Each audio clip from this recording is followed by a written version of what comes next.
This is the Mark Dolan Way. Top tips for mind, body, and soul, some great life hacks, and my favourite products of the week.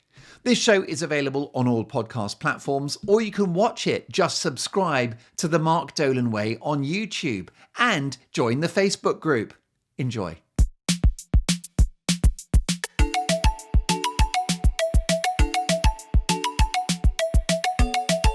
Now, let's talk about clothing. I discovered something years and years ago. I had a black Calvin Klein t-shirt that I loved. It was just the right size. Have you noticed with clothes that if it's the fit that's working for you, you just have such a bond with that particular item of clothing? I actually think, of course, I'm no style guru, but I think it is all about the fit rather than the style. I think that clothes that hang correctly on the body just look great. And I think that the actual look of the item is secondary. So it's all about fit, in my opinion. And I like a slim fit. I like a long, slim t-shirt, and that's what this Calvin Klein t-shirt was. Well, I loved it so much that I wore it all the time. And I overwore it because I'm wearing it, then it gets washed, and it starts to lose its luster. You know, it's kind of looking worn out, just kind of a worn out t-shirt. Have you had items of clothing that you basically just wear out? It's annoying, isn't it? They become a victim of their own success, like your favorite jeans that start ripping because you've just worn them so much. And of course, as you know, washing clothes is pretty hard on them. In a future episode, I've got an amazing laundry hack for you in relation to preserving your clothes. But here's today's hack. The Calvin Klein t-shirt was black, but now it's almost grey. It's completely washed out. I don't love it anymore. So what am I going to do? Well, I was in a shop and I noticed this product, and it was called Dolan colour dye. Now, wherever you are in the world, there will be dyeing products at your service. Okay, it's not that difficult to dye clothes, but Dolan, D-Y-L-O-N, is one particular brand, and what they do is they actually have it's essentially a big it's this kind of device, plastic device that actually goes into the washing machine. And it's got the dye in, and it's mixed in with other things, including salt, which helps the dye to work. So it's an all-in-one thing, little product. Pod. It's a pod. That's what it is. It's a dye pod. And you can choose your colours. You've got yellow and you've got blue. And anyway, so I spotted this product and thought, well, why don't I try that with the Calvin Klein t-shirt? And I put it in the machine, switched it on, and all you do is you treat it like a normal wash. Just you have this, your whatever item of clothing that you're washing, you put it in damp, and you put it on a kind of normal 40-degree cycle. And at the end of that, you've dyed your clothes, right? Then what you need to do is just do another cycle where you wash it so you can actually get the chemicals from the dye out, but the dye will stay. Anyway, so I did this with my Calvin Klein t-shirt, was astonished by the results. It's come out as a completely brand new looking black t-shirt. Now, I don't just mean that the colour has been restored, that the pigment is a nice dark black, okay, but actually it almost seemed to kind of improve the texture of the cotton t-shirt as well. So it didn't just look like it was its original colour, it looked like a new t-shirt. So it turns out that when cotton gets old, it doesn't really wear out. It's just lost its pigment, it's lost its colour, it's lost the dye. So if you have an item of clothing you used to love, just re-dye it in its original colour and you will have a new item of clothing. And this t-shirt was essentially brand new. If you saw me wearing it, you're like, hey, nice new t-shirt. Fantastic. Well, after the success of that, it got me to thinking, what if I've got items of clothing that I'm bored with and I want to have them in a different colour? So, for example, I had a couple of white shirts and I decided, well, let's just go for a different colour. Let's go for pink, okay? This Dolan company has a colour which is flamingo pink, a very bright sort of shade of pink. Now, don't forget, this is a white shirt, very boring. The problem with white shirts as well is that they also go a bit dull over time.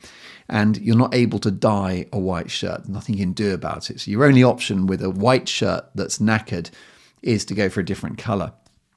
So that's what I did, flamingo pink, which I've got here. Now, let me tell you that many people listen to this show rather than watch it, so I will just describe it. But for anyone watching, you'll see that it's a lovely, very, very lively pink.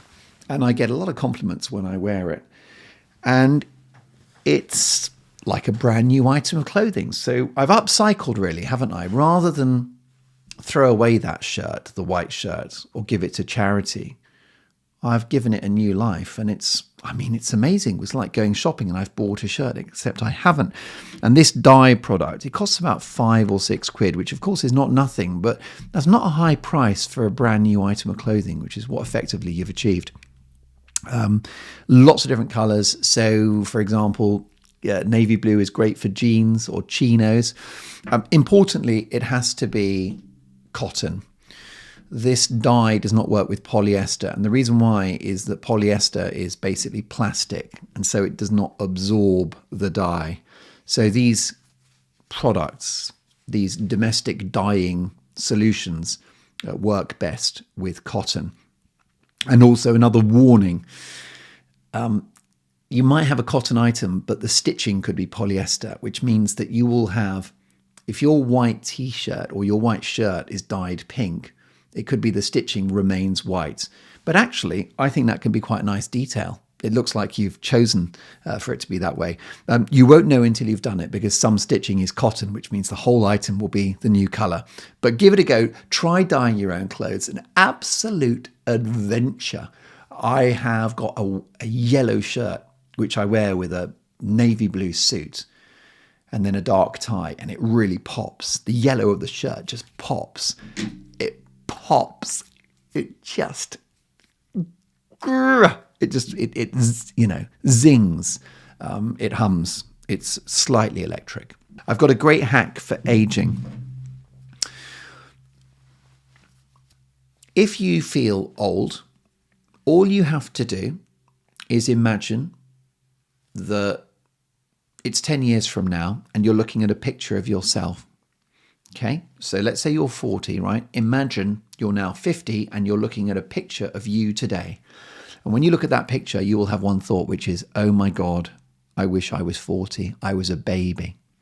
This works for every age. So if you are 60 and you feel old, just imagine how you would feel when you're 70 about the fact that you're now 60, right? The 70-year-old you looks at a picture of the 60-year-old you and thinks, oh my God, you were so young. What were you worried about? You had no lines on your face. You had energy. So you will always feel younger if you imagine what your 10-year-older self would say, and it works a treat. It's miraculous. And it works very well also for time management as well, and task management. So my son has some very important exams, and he calculated that they are about I think it was 70 days from now. He's got 70 days until his exams, right? So that's what is that, sort of a quarter of a year? Anyway, he's like, oh my God, my first exam's in 70 days. Now that doesn't sound long, and that's going to have you panicking, isn't it? But just jump forward to the eve of your exams, okay? It's now, the exam is tomorrow. Your first exam is tomorrow. What would you pay to have 70 days, right? Just the night before your exam, what would you pay to get in a time machine and go back and have 70 days? You'd be like, oh my God, that's all the time in the world. I've got my exam tomorrow, but if I could just transport back and have 70 days, that is like a time millionaire. Well, he's got that already because he's got 70 days. So you've always got to change your mentality, thinking how you would feel in the future. But this age thing works brilliantly. So I'm 48, okay? And maybe that's old. Is that old? I don't know. But I guarantee you, when I'm 58, I would bite your hand off to be 48. And my 58-year-old self will look at 48-year-old me and go, you were a child. Why didn't you start that business? Why didn't you take up that exercise? Why didn't you start that new relationship? You were a baby. So there you go. Whenever you feel old, just imagine what your self would think 10 years from now, looking at a picture of you today. And you in 10 years' time will look at who you are today and consider that to be very young. So there we are. It's an aging hack and it works every time. Names are very important. When somebody is born, they're given a name and they get called that from their first days on planet Earth until their last days on planet Earth. And therefore, their name is sacred to them. It is the master key to someone's soul, their name. And of course, you know the names of your friends and you know the names of your family and your colleagues. But it is a superpower to know everyone's name. And the reason why is because you connect with somebody if you know their name. You key in with their very essence. So, for example, if you are calling a call center and you've got a problem with your internet, there are two ways to do it. You can just have a generic conversation where you say, hi, this is the problem and it won't work. And it could be that it involves a bit of care and attention from them.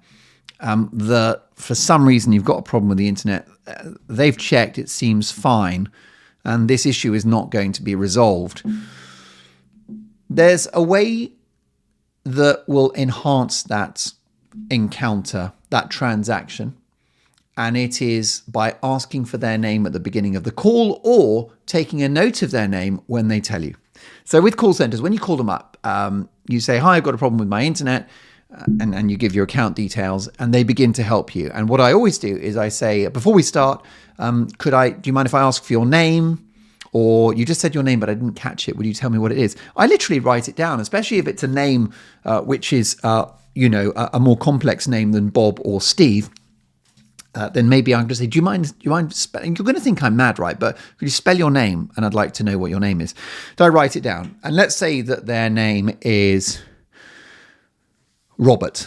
Okay. It means that from that point on, I go, well, hi, Robert. Thank you for taking my call.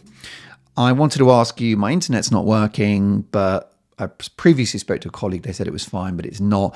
And what you need Robert to do is you need Robert to go above and beyond. Okay. He's going to have to speak to his line manager. He's going to have to make an extra effort to help you resolve this problem.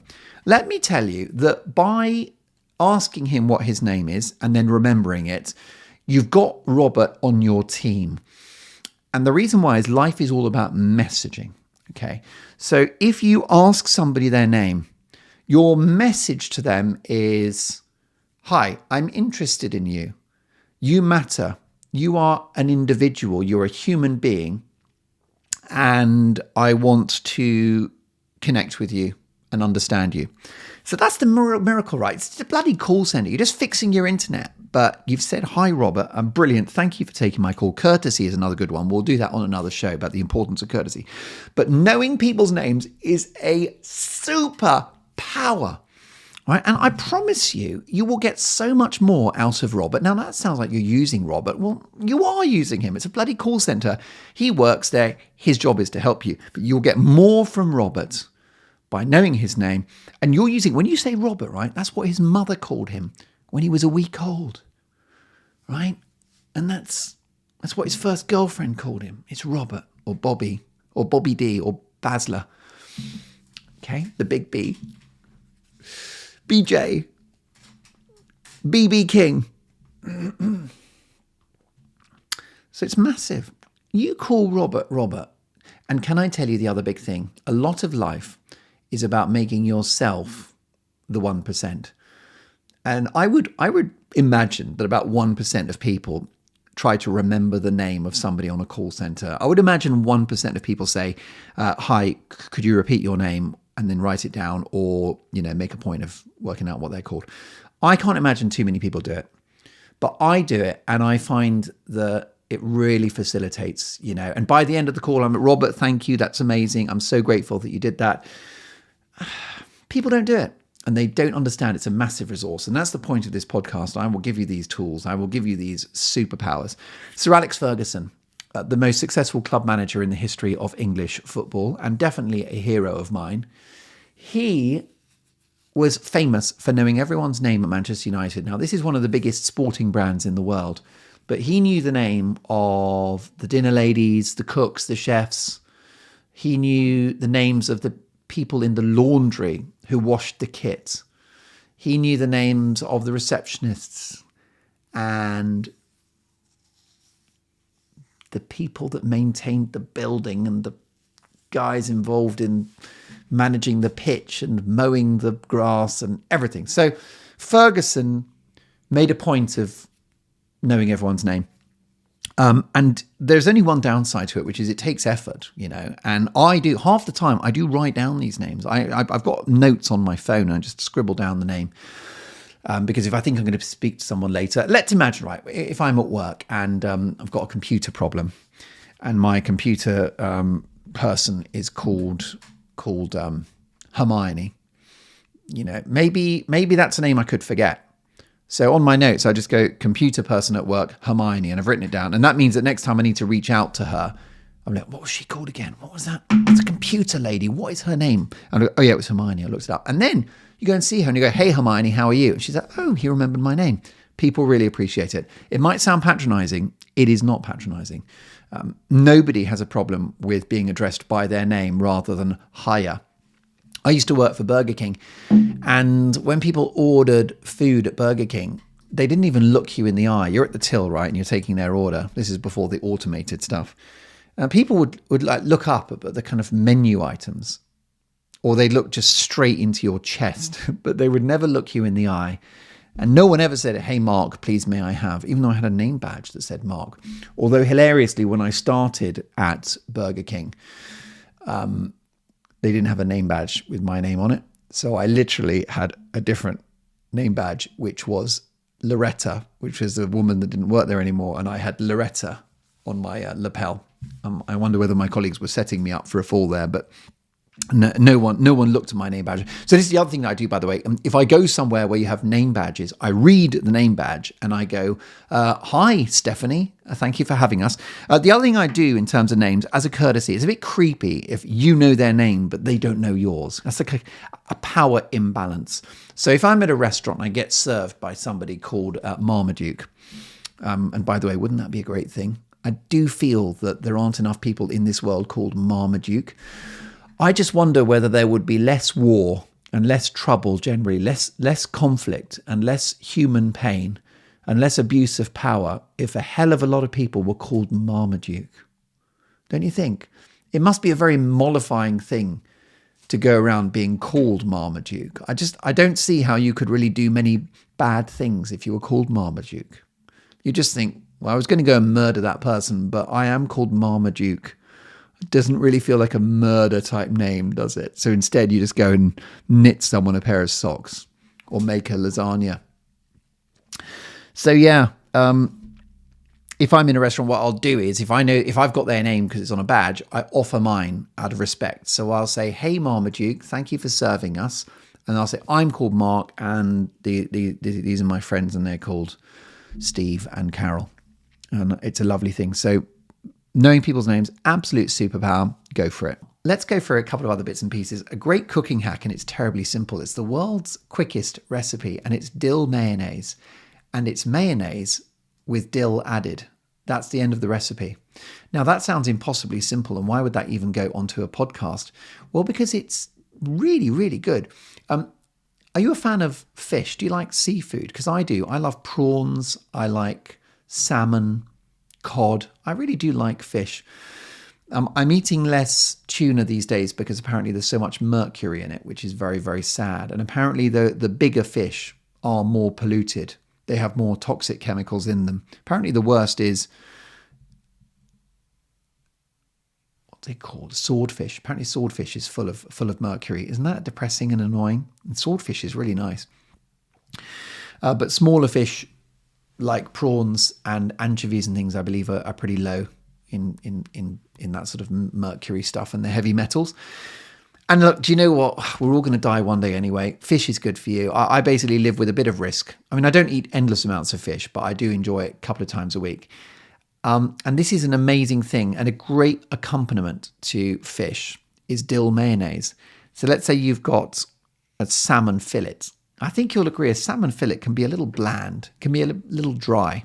So it works really well with dill mayonnaise. How do you do it? You buy your regular mayonnaise. Hellmann's of the kind of brands, I think, is the best. However, if you can get hold of Hunter and Gather mayonnaise, Hunter and Gather, now that's a brand which uses avocado oil rather than sunflower seed or rapeseed oil. Sunflower oil, rapeseed oil feature in an early episode of this show because the seed oils, those vegetable oils, are not great for you. And therefore, avocado oil, extra virgin olive oil, much healthier. But anyway, if you have got regular mayonnaise or if you've got the avocado oil mayonnaise, it doesn't matter. This is a transformative ingredient and it's dill. So you go to the supermarket, you buy your dill and you chop it up with a sharp knife. And dill is very easy to cut anyway because it's very, very fine herb. And you just chop it up nice and small. And you're looking at, let's say you've got a 500 gram jar of Hellmann's mayonnaise. Just decant, with a big tablespoon, just chuck a few tablespoons into a glass or a cup or a bowl. So you've got a bowl of mayonnaise, and then you add maybe 3 or 4 tablespoons of chopped up dill and just mix it with a spoon. And the mayonnaise will be instantly suffused with the taste and flavour of dill. It looks great because it's got dotted with this lovely green herb. And it's just the most amazing mayonnaise. It's dill mayonnaise. It's mayonnaise, chop up dill, mix it all together. Spectacular. And the other great one is garlic mayonnaise. How do you do that? Well, you take mayonnaise, you crush some garlic into it, you mix it, it's done. Garlic mayonnaise, dill mayonnaise. Mayonnaise is excellent at receiving any number of herbs and flavours, and it's so simple. And it means you don't have to go out and buy any of these fancy mayonnaises. And I will sometimes like throw barbecues and things like that, and I get so many compliments on my dill mayonnaise. Like, how do you do that? It's like, you just add dill to mayonnaise. Game changed. While we're on food type stuff, can I talk to you about protein? Because we need protein. The 2 essential macronutrients you require in order to not die are fat and protein. Okay, those are the 2 foodstuffs that you need in order to actually not die. Carbohydrates are a source of fuel, but they are not the essential ones that without which you die. So you do need fat and you do need protein. And most people don't get enough protein, and I think we know why. Imagine you go to a cafe for lunch. What are you being offered?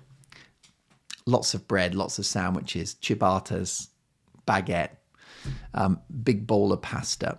It's all carbohydrate, isn't it? With a tiny bit of protein. So imagine if it was like a ham sandwich, a couple of wafer-thin slices of ham, and then all that bread. So the ratio of protein to carbohydrate is wrong. You need lots of protein, and you especially need protein when you get older, because when you are older, you do not process and absorb protein as easily. And the other problem you got is that when you get older, you start losing muscle mass. From about the age of 35, 40, your body begins very slowly to lose muscle mass, which is why people who are 80 are very physically weak and fall over and things like that. The muscle mass dwindles, and that's why older people look like they're shrinking.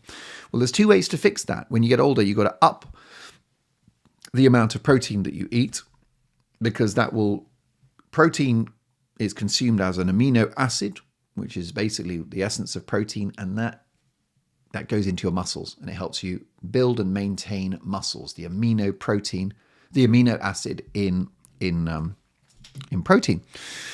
So when you're older, you should eat more, not less protein, because then you will counter the diminution of body mass, of muscles in your body.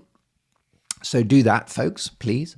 But also, for older people, you should do heavy lifting, and we'll talk about that in another show, because if you lift weights, that grows your muscle mass. So again, you're working against the body's aging mechanism. You get stronger rather than weaker.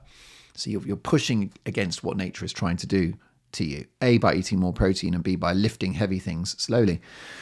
So that's important that you do that. But everybody needs protein. And the problem now is that we are predominantly, because of like processed foods, fast food, junk food, a lot of it is carbohydrates. It's those vegetable oils. It's, French fries and battered chicken, deep fried. You get a burger and it's mainly bun with again a small patty of meat in there. So I'd obviously recommend well-sourced meat, fish, dairy. Halloumi is good. There are lots of options out there, but if you're having trouble hitting your protein goals, then why don't you try whey protein? And whey protein is a side product of dairy. It's kind of a dairy waste product. And in the production of milk and cream and butter, whey protein is of no use to the food industry. So back in the old days, they just chuck it away or feed it to the animals. It's whey protein. It's a byproduct of the dairy production, but of no use in the world of food. Whey protein. Except that whey protein is the most bioavailable source of protein you can get. Now, what does that mean? Well, bioavailable means the quality of the protein, how easily absorbed it is by the body. The most bioavailable proteins are egg whites and whey protein. So when you eat egg whites, or if you eat whey protein, it gets absorbed straight into the body and it is 100% used to build muscle and to fuel your body. And then you've got kind of this sliding scale. So then you've got sort of beef, which I think is something like 80% bioavailable. Then you've got sort of chicken and turkey and fish, and 60%. And then it starts to go down. The plant-based ones, pea protein, 30%, that kind of thing.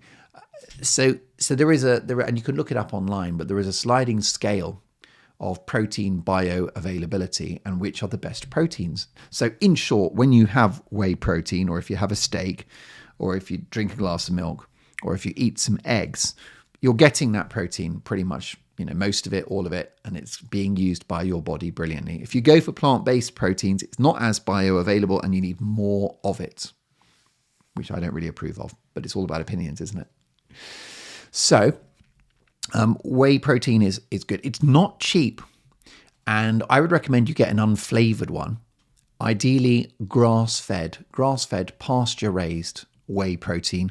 If you're buying whey protein produced in the United Kingdom or Ireland, or indeed across Europe, most European dairy production is grass-based, grass-fed anyway, and that'll be lovely. Beautiful quality, and I have a couple of scoops of that and it gets my protein up. I find it delicious. What I do is I have milk and then I mix it with the whey protein powder, and then I'm back to the stevia again, but this time I've got stevia which has got a caramel flavor. So I've got caramel stevia drops, which again you can get on Amazon or your local health food shop. Remember, stevia is not sugar, it's a natural sweetener that contains no calories. And a couple of drops of caramel stevia, milk mixed with the whey protein, couple of cubes of ice, the most refreshing milkshake. It's incredible. So I would recommend that. I am training at the moment. I'm doing lifting. I go to the gym and I lift these heavy things slowly, and I'm trying to grow my muscle mass, and I'm being helped massively by the whey protein, because it helps you just to, one scoop of protein is about 30 grams, which is a lot. So a couple of scoops, that's 60. That's at least half of your protein requirement in one drink. I am a big fan of real food. So if you can get your protein just from real actual food, that is preferable. You don't want to be chugging whey protein shakes all day long, but as part of a balanced diet, it's a great way to increase the amount of protein that you need. It's debatable how much protein human beings do actually need. I am 75 kilos, and if you've got certain targets in terms of growing your muscle mass, some would argue that you should have 1.5 or even 2 grams of protein per kilogram of body weight. So it depends. Look it up. Inform yourself, consume the amount that feels right to you. But I'm 75 kilos and I try to get between 100 and 150 grams of protein a day. And a third of that probably comes from whey protein, just because I'm busy and I've got time to cook steaks all day, and the rest will come from real food. But whey protein, a brilliant ingredient. It's expensive, but let me tell you, much cheaper than trying to get that protein exclusively from food, because protein is always the most expensive item in a restaurant or in the supermarket. It's not cheap, and it helps therefore. So in a sense, it looks expensive, but it will save you money in the long run.